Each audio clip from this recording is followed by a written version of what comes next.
On a tous déjà vu un athlète se tenir l'arrière de la cuisse après un sprint ou un tir en football. Pourquoi les ischio-jambiers sont-ils fragiles et comment peut-on faire pour les renforcer efficacement? Bienvenue dans Prépa Performance.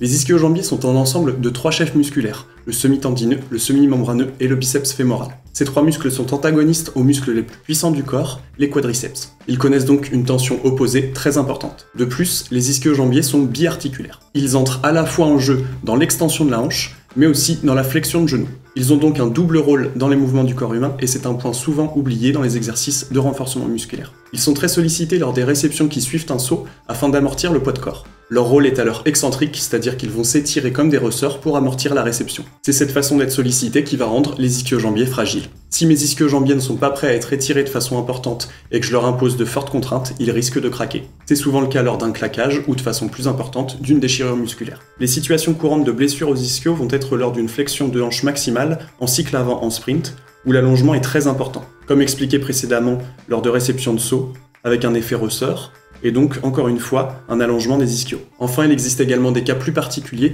lorsque je frappe dans un ballon au pied, que ce soit au rugby ou évidemment en football. Le rôle normal des ischios va être de ralentir l'extension de jambe et donc la frappe. Pour frapper fort dans un ballon, le corps s'adapte, après des années d'entraînement, à relâcher la tension des ischios. Seulement, ce phénomène de relâchement va entraîner une baisse de stabilisation au niveau du genou et de la hanche. C'est pourquoi il est extrêmement important en football d'allier un important travail de prévention des ischio-jambiers pour pallier au risque au niveau du genou et de la hanche. On peut donc constater que les ischios vont majoritairement lutter contre un allongement lorsqu'ils vont être sollicités. On peut donc d'ores et déjà bannir le travail concentrique de renforcement, puisque celui-ci consiste à rapprocher les insertions musculaires. Nos ischios vont avoir besoin de travailler en éloignant leurs insertions. Afin de renforcer efficacement les ischio-jambiers, on va favoriser le temps excentrique de travail durant nos exercices.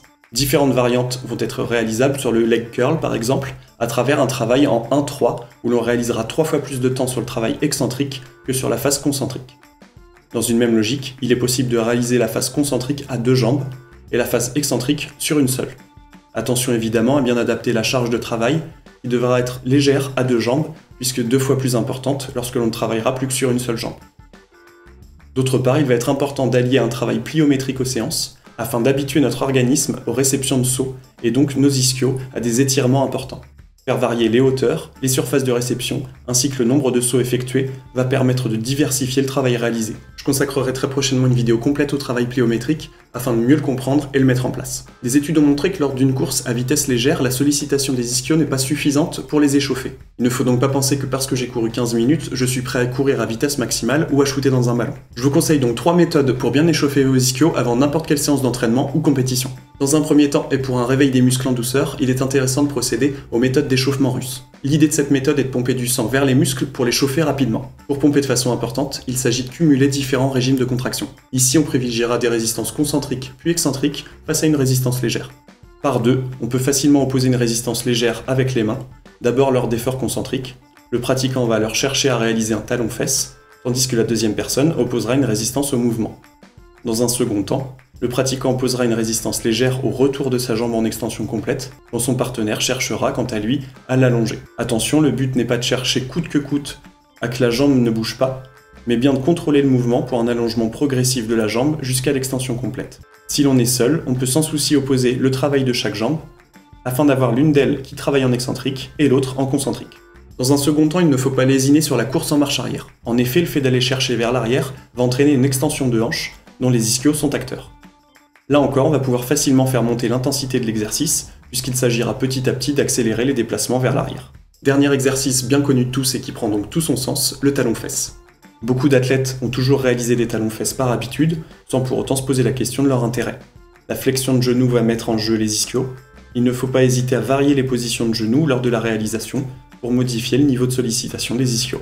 Voilà donc 3 exercices qui, enchaînés, vont permettre une bonne activation des ischio-jambiers. Passons maintenant au renforcement musculaire. Comme expliqué précédemment, les ischio-jambiers sont biarticulaires. Il va donc être essentiel de les travailler dans les 2 mouvements qu'ils réalisent. Petit aparté, on peut aussi considérer les ischio-jambiers comme rotateurs externes du genou. Partant de ce principe, il existe différents exercices visant le renforcement des ischios. Le leg curl vu précédemment ou encore le soulevé de terre sont des exercices sollicitants pour nos trois chefs musculaires. Mais il existe également des outils très intéressants comme la ceinture russe. Celle-ci, à travers 2 exercices, va permettre de renforcer les ischio-jambiers en excentrique. Tout d'abord, un exercice de squat, où l'on cherchera à favoriser le temps de descente. Le fait d'être maintenu va donc permettre d'augmenter au maximum la phase excentrique du mouvement. On pourra évidemment lester les participants pour un travail plus important. Le second exercice, cette fois en flexion de buste, va permettre d'allonger les ischios au niveau de la hanche.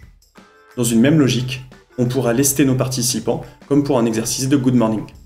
D'autre part, avec Swiss Ball, on peut réaliser un travail excentrique en instabilité. En renforcement musculaire ou en travail post-blessure pour de la réathlétisation, l'exercice avec Swiss Ball va être intéressant car il liera le travail des membres inférieurs au gainage. Il existe une diversité d'exercices visant le renforcement musculaire des ischio-jambiers. L'important étant de garder à l'esprit la logique biarticulaire. Pour finir, il peut être pertinent d'ajouter un travail d'assouplissement au renforcement musculaire pour maintenir une bonne mobilité articulaire. On sait que la raideur musculaire est primordiale dans le maintien articulaire, mais la raideur ne doit pas être interprétée comme l'opposé de la souplesse. Une bonne mobilité est essentielle pour prévenir à des tensions trop importantes au niveau des ischios ou des lombaires. Pour ce faire, les rouleaux d'automassage vont être très intéressants.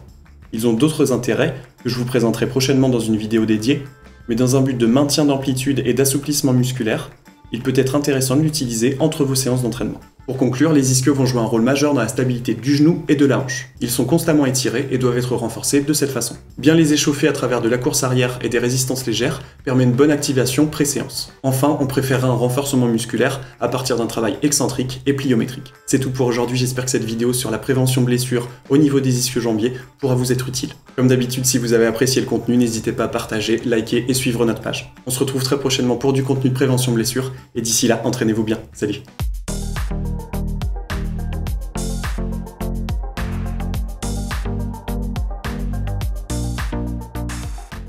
Ces 3 muscles sont antagonistes. Antagonistes?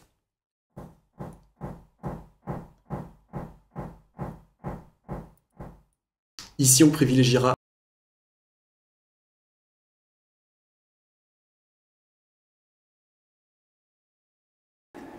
J'ai une journée très difficile.